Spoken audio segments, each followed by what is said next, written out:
Question number 3, write true or false for each statement. The biconditional is true only if both the conditional and the converse are true. If the biconditional is false, give a counterexample. So for part A, the conditional statement says, if x equals 1, then x is greater than 0. Is that a true or false statement? Can you ever find a time when this part is true, x does equal 1, but x is not greater than 0? That's how we would prove the conditional false, is if that first part is true, the second part is false. This is going to be true. There is never a time where x equals 1 and 1 is not greater than 0. So x equals 1, then x has to be greater than 0. The converse says if x is greater than 0, then x equals 1. Can you think of an example when that is true, but that is not?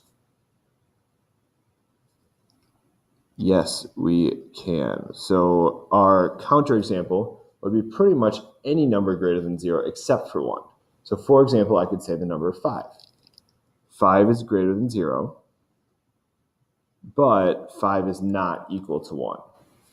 So because this is false, my biconditional will also be false, or both these have to be true for that to be true. And my counterexample would be x equals 5. With that, part B, go ahead and try part B and C on your own. Pause the video and see how you do. All right, so for part B, conditional, if it is 3:30 a.m., then it is night. Is that a true or false statement?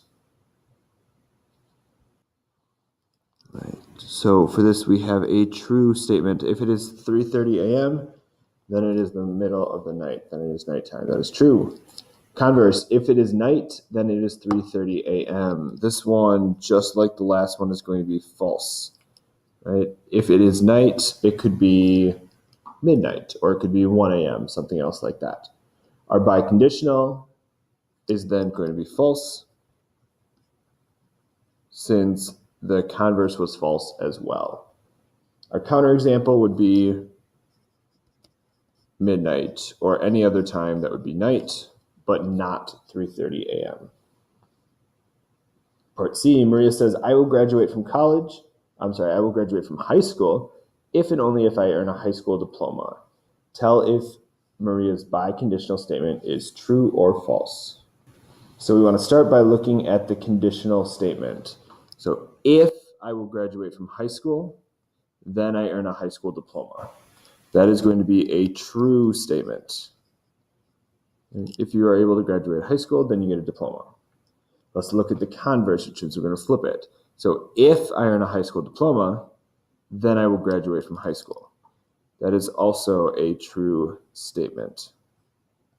If I earn a high school diploma, then that means I'll graduate from high school. Since both of these are true, we know Maria's biconditional statement is also true. Right, go ahead and flip back to the back page, question number 4.